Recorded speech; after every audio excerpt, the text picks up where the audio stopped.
बिस्मिल्लाहिर्रहमानिर्रहीम। Dear students, अस्सलाम वालेकुम। आज हमारा सेकंड लेक्चर है जो कि कॉन्स्टिट्यूशन के हवाले से, लॉ गेट के हवाले से बनाया गया, जो कि इंतहाई अहम लेक्चर है।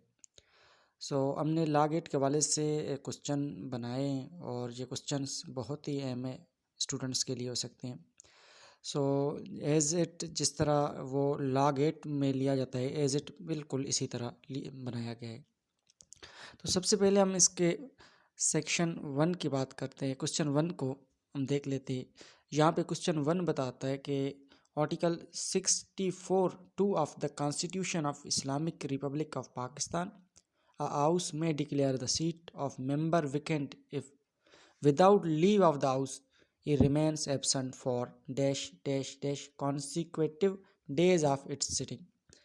देखिए यहाँ पे आर्टिकल 64 में बताया गया है कि अगर कोई भी जो कि पार्लियामेंट का मेंबर होगा, अगर वो 40 दिन तक एब्सेंट रहेगा तो खुद उसकी सीट वेकेंट हो जाएगी।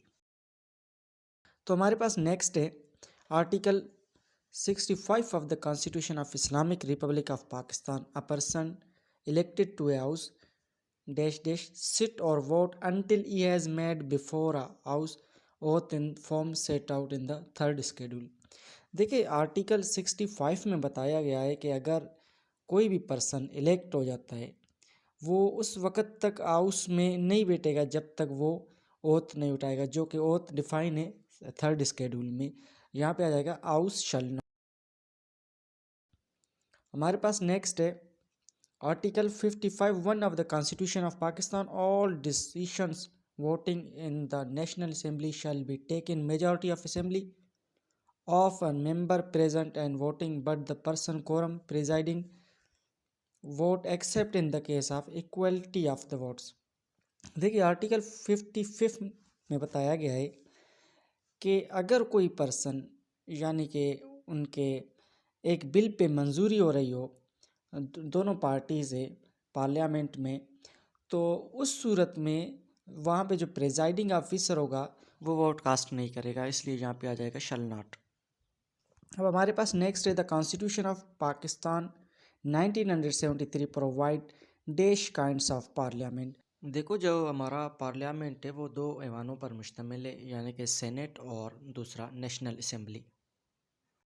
हमारे पास नेक्स्ट है article 76, a bill pending in the Senate which has not been passed by National Assembly shall not lapse on the dissolution of the National Assembly।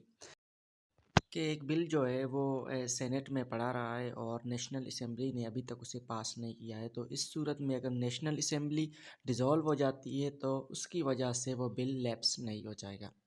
Article 12 of the Constitution of Islamic Republic of Pakistan provided protection against retrospective punishment। यहाँ पे आ जाएगा retrospective punishment, यानी कि एक कानून बना, कानून से पहले जो उस एक बंदे ने ऑफेंस की, अब कानून बनने के बाद उस जो पहले उसने ऑफेंस की थी उसे सज़ा नहीं दी जाएगी, retrospective punishment।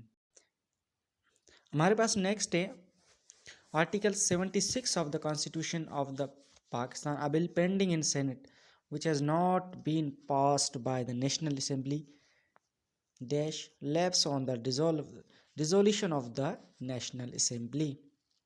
अब यहाँ पे भी आ जाएगी shall not। नेक्स्ट है article 76 3 of the Constitution of Pakistan, a bill pending in, यहाँ पे आ जाएगा shall, which has been passed by the National Assembly in presiding pending in the Senate dash lapse on the dissolution of the National Assembly। अब देखो यहाँ पे बता रहा है कि एक बिल जो है वो पेंडिंग है नेशनल असेंबली में और जो कि पास्ट हुआ है नेशनल असेंबली से, इन पेंडिंग इन द सेनेट। अब वो पेनेट है सेनेट में, पेंडिंग है सेनेट में, अब नेशनल असेंबली यहाँ से डिज़ोल्व हो जाती है तो वो लैप्स किया जाएगा, ये shall lapse on the desert. हमारे पास नेक्स्ट है article 26A, the state shall provide free and compulsory education to all children of the age 5 to 16 years in the such manner as may be determined by the law। अब हमारे जो country में जो हमारी state है ना, वो 16 years तक स्टूडेंट्स को कंपलसरी एजुकेशन प्रोवाइड करेगी। हमारे पास नेक्स्ट है article 11(3) of the Constitution of Pakistan, no child below the age of dash years shall be engaged in the factory or mine or any other hazardous employment। अब देखिए हमारा जो country है ना, वो किसी भी जो 14 साल से जिसकी उम्र कम हो ना, उसे किसी भी कंपनी में, वो फैक्ट्री में उसे इजाज़त नहीं देती कि वो आप वहाँ पे मजदूरी करे या और कोई काम। हमारे पास नेक्स्ट है article 178 of the constitution of Pakistan, before entering upon office the chief justice of Pakistan shell make oath before the president. अब जो हमारे पास जो के चीफ जस्टिस है ना, वो ओथ लेगा किसके सामने? प्रेसिडेंट के। हमारे पास नेक्स्ट है article 179 of the constitution of Pakistan, a जज of supreme court shall hold office until he attains the age of 65 years old। तो अगर हमारे पास यहाँ पे कह रहा है कि जज जो है ना, वो 65 ईयर्स तक अपने सीट को संभाल सकता है, उसके बाद रिटायर हो जाएगी। यहाँ पे हमारे पास नेक्स्ट है the chief justice is absent, if the chief justice is absent और is unable perform to the function of the office due to any other cause, the president shall appoint dash to act as chief justice of Pakistan. अब देखिए अगर कोई chief justice जो है ना, वो performance ना कर सके हो ड्यूटी, जो कि उसकी अनेबल हो या एब्सेंट हो, तो वहाँ पे जो प्रेसिडेंट अपॉइंट करेगा the most senior of the other जजेस ऑफ द सुप्रीम कोर्ट। हमारे पास नेक्स्ट है इफ अ जज of the supreme court is absent और is unable performance of is office due to another cause, the president may appoint जज of the high court.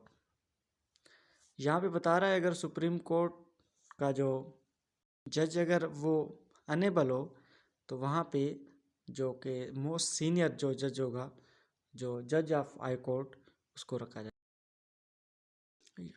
हमारे पास under article 119 है all executive and judicial authorities throughout Pakistan shall act in the aid of the supreme court.